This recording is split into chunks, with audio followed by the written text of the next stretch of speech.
자, 투데이 초대석 이어갑니다. 바람이 꽤 차가워졌습니다. 올해도 어김없이 수능 한파가 예상이 되는데요. 잔뜩 긴장하고 있을 학생들만큼이나 곁에서 지켜보는 가족들도 마음을 졸이고 계실 겁니다. 이 시간에는 우리 학생들 어떻게 평상심을 유지하면서 실력을 제대로 발휘할 것인가, 그리고 부모님들은 곁에서 어떻게 도울 것인가 전문가 조언 전해드립니다.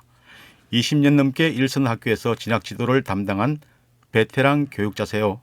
울산 성신고등학교 손세호 선생님 만나봅니다. 울산 스튜디오에 나와 계신데요. 선생님 안녕하십니까?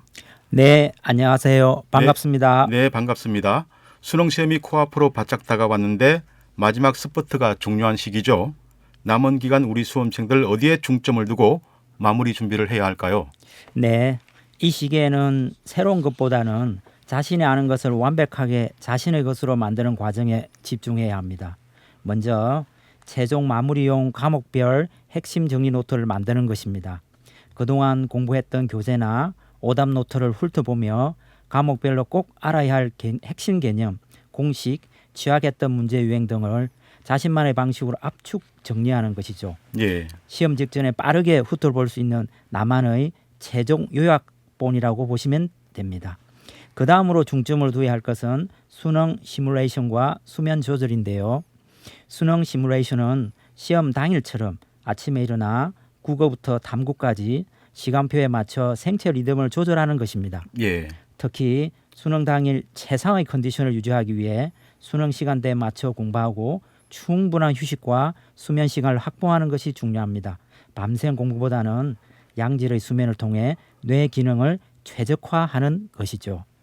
네, 지난해 킬러 문항 배제가 화두였죠. 이 방침이 올해도 이어질까요? 올해 치러진 모의평가 기준으로 볼 때 올해 수능 출제의 경향 어떻게 전망하십니까? 네, 올해도 킬러 문항 배제 기준은 유지될 것으로 보입니다. 교육부와 평가원의 발표대로 6월과 9월 모의평가에서는 이른바 초고난도 문항을 찾아보기 어려웠습니다. 예. 이는 이전의 수능과 비교해 볼 때 확연히 달라진 부분이라고 할 수 있겠죠. 특히 6월 모의평가는 다소 쉽게 출제되어 변별력에 대한 우려가 나오기도 했지만 9월 모의평가에서는 국어, 수학, 영어 모두 6월보다 다소 어렵게 출제되었고 작년 수능과 비슷한 수준의 난이도로 출제되었다는 평가가 많았습니다.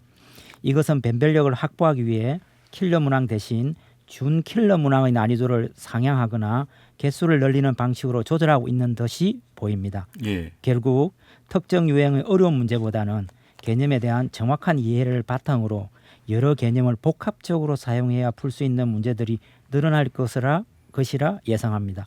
따라서 학생들이 체감하는 난이도는 예능 수능과 크게 다르지 않을 수 있으니 기본 개념에 충실하고 자료 해석 및 응용력을 키우는 것이 중요합니다. 예, 사실 요즘 입시가 정말 복잡합니다. 변화한 입시 환경에서 수능이라는 시험이 가지는 비중, 의미를 어떻게 정리해 볼 수 있을까요?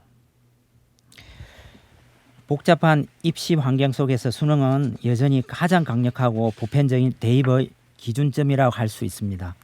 최근 수도권 주요 대학 중심으로 정시 비율이 40% 이상으로 확대되면서 정시에서의 수능 중요성은 과거 어느 때보다 커졌습니다. 이는 수능 성적만으로 대학을 진학할 수 있는 기회가 그만큼 많아졌다는 의미이기도 합니다. 예. 또한 수시 전형에서도 학생들이 가고 싶어하는 상당수 대학들이 수능 최저 학력 기준을 적용하고 있기 때문에 수능 성적은 수시 합격의 당락을 좌우하는 핵심 요소가 되겠죠. 아무리 학교 내신이나 비교과 활동이 뛰어나도 수능 체제를 충족하지 못하면 불합격하는 경우가 비일비재합니다.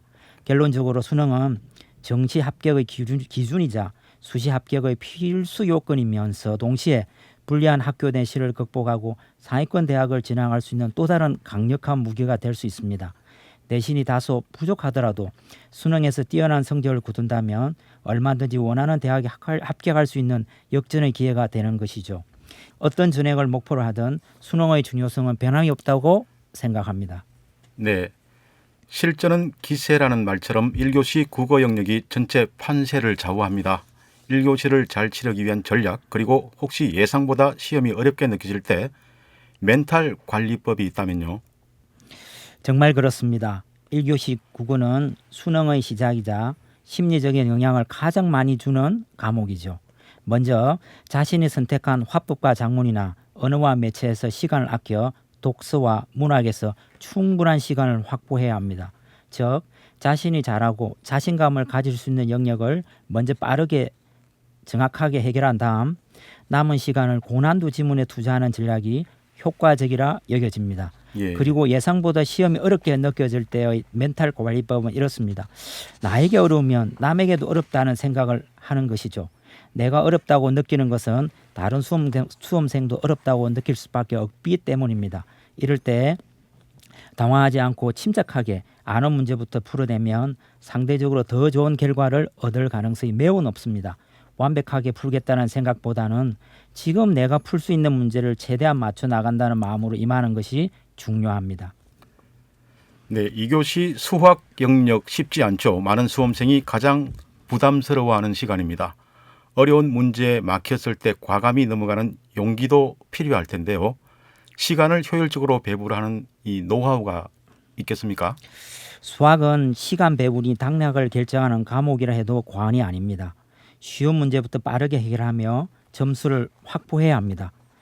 공통과목 문제와 객관식 23번부터 28번, 주관식 29번부터 30번까지 선택 과목의 문제 중 비교적 쉬운 문제들을 실수 없이 정확하게 풀어내는 것이 중요합니다. 예.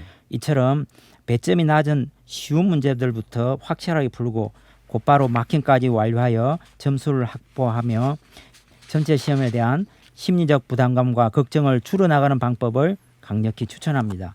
이렇게 하면서 자신감을 얻게 되고 남아있는 고난도 문제에 도전할 동력을 얻을 수 있습니다. 어려운 문제 한두 개를 놓치더라도 쉬운 문제들 다 맞추는 것이 더 높은 점수를 받는 길이 되겠습니다. 예, 잘 알겠습니다. 점심시간 관리도 중요합니다. 식사를 안 하는 친구들도 있던데 이 별로 좋은 선택이 아니죠. 도시락 메뉴도 신중하게 잘 골라야 할 것 같습니다. 점심시간 어떻게 활용하면 좋을까요? 네, 점심시간 관리는 남아있는 3, 4교시 시험에서의 집중력과 직결되기 때문에 매우 중요합니다.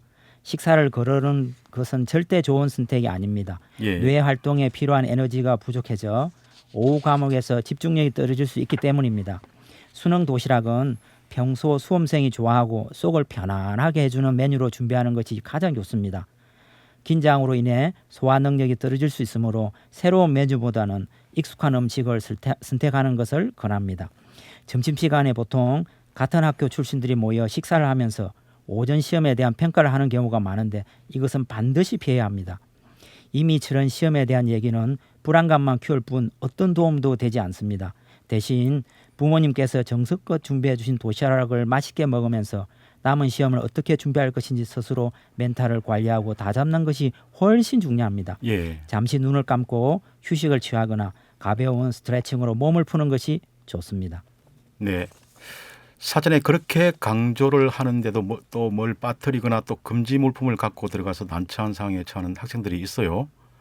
수능 당일 필수 준비물 그리고 반입 금지 물품 한 번 더 정리해 주시죠. 네, 수능 당일 작은 실수 하나가 큰 불이익으로 이어질 수 있으니 다시 한번 꼼꼼하게 정리해 드리겠습니다. 필수 준비물 중 수험표와 신분증은 없으면 시험 응시 자체가 불가능하니 전날 미리 가방에 꼭 넣어두세요. 네. 아날로그 시계, 전자시계는 안 되고요. 예. 는 일명 수능 시계인데 만약을 대비해 비상용을 한 개 더 준비하는 것을 추천합니다. 평소에 차지 않는 시계라 시험 당일 갑자기 작동을 하지 않거나 시간이 맞지 않아 큰 고초를 겪는 수험생들을 종종 보았습니다. 반입 금지 물품 중 휴대폰, 스마트워치, 태블릿 PC 등 모든 전자기기는 고사장에 가지고 왔다면 시험 시작 전 감독관에게 반드시 제출해야 합니다. 예. 제출하지 않고 적발되어 부정행위로 처리된 학생들을 실제로 본 적이 있습니다. 이는 지금까지 모든 노력을 물거품으로 만드는 일이니 절대로 하지 말아야 합니다. 시험 당일 고사장이 도착하면 시험실 칠판에 부착된 수험생 유의사항을 천천히 읽어보길 권합니다. 1교시 시험 시작 전 방송을 통해 안내되는 주의사항 멘트들도 잘 듣고 시험에 임해야 합니다. 네, 4교시 탐구 영역에서 선택 과목 응시 순서를 어기는 등 본의 아니게 부정행위 처리가 되는 경우도 나옵니다. 실제 사례들과 함께 수험생들이 많이 하는 실수들 정리해 볼까요? 네, 4교시 탐구 영역은 특히 주의해야 할 부분들이 많습니다. 사소한 실수가 부정행위로 이어져 3년간의 노력을 한순간에 물거품으로 만들 수 있습니다. 평가원에서 발표하는 부정행위자 최근 5년간의 통계 자료를 보면 매년 200명 내외의 수험생이 부정행위로 처벌됩니다. 예. 그중 상당수가 본의 아닌 실수로 인한 경우가 많습니다. 주요 부정행위 유형은 종료령 후 답안 작성, 4교시 응시방법 위반, 휴대전화 등 전지화기기 소지 등 세 가지가 전체의 85% 이상을 차지했습니다. 2025학년도엔 전자시기 소지가 83건 적발됐으며 종료 후 답안 작성은 69건, 4교시 응시방법 위반은 62건 적발되었습니다. 가장 흔하고 안타까운 경우는 바로 탐구 영역 선택 과목 응시 순서 오류인데요. 4교시 탐구 영역에서는 자신이 고른 선택 과목 2개를 모두 책상 위에 올려놓거나 제1 선택 과목 시간에 제2 선택 과목 문제를 꺼내는 행위는 부정행위에 해당합니다. 예. 다음으로 많이 발생하는 유행은 시험 종료령 이후 답안지 작성입니다. 시험 종료령이 울린 후 답안지를 작성하거나 마킹하는 행위는 절대로 해서는 안 됩니다. 감독관의 지시에 따라 필기도구를 내려놓고 답안지를 제출해야 합니다. 시험이 전부가 아니죠. 이후 전략도 중요한데요. 가채점 결과가 예상보다 좋지 않게 나왔을 때 이때는 가장 먼저 무엇을 해야 할까요? 시험 직후의 가차점 결과는 학생들에게 엄청난 심리적 영향을 줍니다. 예. 예상보다 좋지 않게 나왔을 때는 크게 실망하고 당황할 수 있지만 이럴 때일수록 냉정하고 침착하게 대입의 다음 단계를 준비해야 합니다. 가장 먼저 해야 할 일은 정확한 가채점입니다. 이를 위해 수험표 뒷면에 자신의 정답을 적어와서 가채점을 하는 것을 강력히 추천합니다. 예. 그래야만 이후의 전략을 제대로 세울 수 있겠죠. 그 다음으로는 면접이나 논술 등 대학별 고사 응시 여부 결정입니다. 수시 원서를 썼다면 수능 최저 학력 기준 충족 여부를 확인하고 예상 등급을 바탕으로 논술이나 면접 등 대학별 고사 응시 여부를 결정해야 합니다. 가채점 결과가 좋지 않더라도 수능 최저를 충족한다면 대학별 고사를 통해 역전의 기회를 노려볼 수 있습니다. 이때 단순히 가채점 점수만 보지 말고 지난해 입시 결과를 찾아보고 본인의 점수로 어느 정도까지 지원에 가능한지 냉철하게 판단해야 합니다. 마지막으로 멘탈 관리입니다. 수능은 끝났고 결과는 바꿀 수 없습니다. 지나간 시험에 대한 후회보다는 앞으로 남은 기회를 어떻게 활용할지 집중해야 합니다. 담임 선생님이나 진로 선생님과 상담하며 현재 상황을 객관적으로 분석하고 다음 스텝을 밟아 나가는 것이 좋을 것 같습니다. 예, 예상보다 점수가 잘 나오는 경우는요. 수시 납치라는 표현도 있던데 남아있는 수시 전형에 응시해야 할지 정시 노려야 할지 어떻게 전략을 세우는 것이 유리할까요? 예상보다 점수가 잘 나왔을 때는 기쁘겠지만 이때도 신중한 전략 수립이 필요합니다. 예. 소위 수시 납치를 피해야 하죠. 먼저 본인의 수능 성적으로 지원 가능한 정시 대학을 정확히 파악한 다음 예. 지원한 수시 대학과 정시로 갈 수 있는 대학을 비교해야 합니다. 수시로 지원한 대학이 더 상위권이거나 가고 싶었던 학과라면 수시 합격이 좋겠지만 정시에서 훨씬 더 좋은 기회가 있다면 과감히 수시 대학별 고사를 포기하고 정시를 노려볼 수 있습니다. 수시 합격은 정시 지원 불가라는 점을 명심하고 담임 선생님과 심층 상담 후 가장 유리한 선택을 할 것을 권해드립니다. 네, 잘 들었습니다. 끝으로 지금 이 순간에도 막판 스포츠에 열을 올리고 있을 우리 부울경 지역 수험생과 함께 마음 졸이고 계실 학부모들께 고3 담임 선생님으로서 따뜻한 응원과 격려 말씀 한마디 부탁드립니다. 네, 우리 자랑스러운 부울경 지역 수험생 여러분 그리고 존경하는 학부모님들 이제 정말 얼마 남지 않았습니다. 지난 3년간 아니 어쩌면 그보다 훨씬 더 긴 시간 동안 땀 흘려 노력해온 여러분의 열정과 헌신을 누구보다 잘 알고 있습니다. 마지막 10일은 새로운 것을 채우기보다는 여러분 안에 있는 것을 더 단단히 다지고 정리하는 시간입니다. 불안해하거나 조급해하지 말고 가장 중요한 것은 나의 노력이 나를 배신하지 않을 것이라는 믿음을 가지는 것입니다. 이 믿음을 가지고 수능에 임한다면 분명히 좋은 결과를 얻을 수 있을 것이라 생각합니다. 밤늦게까지 수험생 뒷바라지 하시느라 고생 많으셨던 학부모님들께도 깊은 감사와 존경을 말씀을 드립니다. 이제는 그동안 보여주셨던 믿음과 사랑으로 우리 자녀들을 묵묵히 응원해 주시는 것이 가장 큰 힘이 될 것입니다. 따뜻한 격려의 한마디가 우리 아이들에게 무엇보다 큰 응원입니다. 사랑하는 우리 수험생 여러분 그리고 학부모님들 지금까지 정말 잘 해 오셨습니다. 마지막까지 건강 잘 챙기시고 그동안 갈고 닦은 실력을 유감없이 발휘하여 원하는 결과를 꼭 이루시기를 진심으로 응원합니다. 여러분의 꿈을 향해 아름다운 도전에 저 역시 박수를 보냅니다. 수험생 여러분 모두 파이팅 하시기 바랍니다. 네, 다들 고생 많으셨지만 우리 불경 수험생들 더 힘내줬으면 합니다. 선생님께서도 고생 많으셨는데요. 끝까지 우리 학생들 잘 부탁드립니다. 자, 지금까지 20년 경력의 베테랑 진학지도 전문가 울산 성신고등학교 손세호 선생님과 수능 마무리 전략과 당일 유의사항, 입시 전략까지 꼼꼼하게 짚어봤습니다. 오늘 귀한 말씀 고맙습니다. 감사합니다. 네, 감사합니다.